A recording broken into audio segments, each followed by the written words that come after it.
This Shaboule cookie is different from the flakiness of Jenny Bakery cookies. It is also unlike the crispiness of butter biscuits. It is somewhere in between the two. Its feature is a crispy outer layer. The inside is flaky. It also has a particularly nice name, diamond cookies, because the outer layer is coated with sparkling coarse sugar, like diamonds. We particularly love this original flavor. It is simple to make. Plus, it requires very few ingredients. Like many cookies, you can find Shaboule cookies in gift boxes. This recipe is suitable for home baking, or for selling in a home bakery. It's all perfectly fine.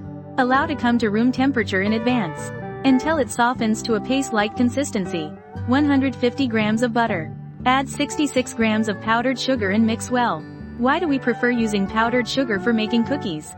Mainly because it mixes more quickly, and there's no need to worry about the batter having a grainy texture. 18 grams of egg yolk. Make sure not to throw away the egg whites. They will be useful later. Sift after mixing well. 210 grams of cake flour and 38 grams of almond flour.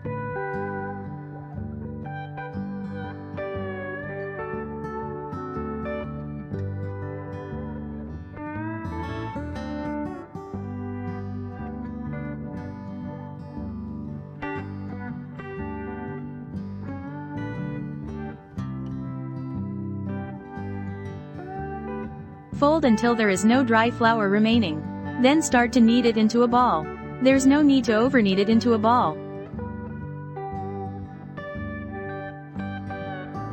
For shaping, you can use a special round mold, or you can roll it like I do. That is also quite efficient.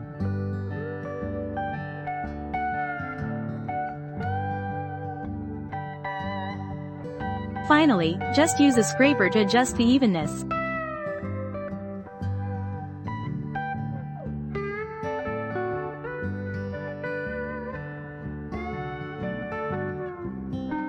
Now the egg whites come into play. Brush it on the surface. It will be used to dip in sugar. It's important to note that, for the sugar here, it's recommended to use coarse sugar. This way, when baked, the decoration on the outer edge of the Shaboule cookie and the texture are both good. The integrity is higher.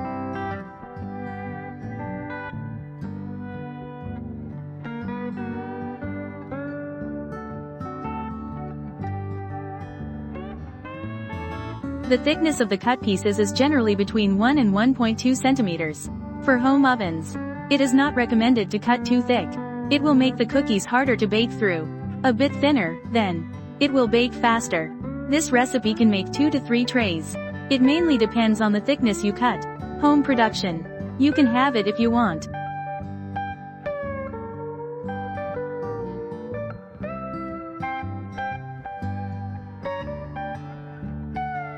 You need to keep some space when placing them on the baking tray, because they will expand after baking. If your oven temperature is on the high side, it's recommended to use 150 degrees for more reliability. The oven has been preheated. The oven we're using today is the Chandi Cat Little Easy. Bake at 170 degrees top and bottom for 18 minutes. The surface looks light yellow, right? The bottom, however, is golden yellow. This way, the crispiness of the cookies will be just right. When packing, we still prefer to package them one by one. This makes them convenient to take. It's also easy to use for home production. If you don't want to package them, just use a sealed container. Seal it well. It's fine to store it at room temperature for about 7 or 8 days.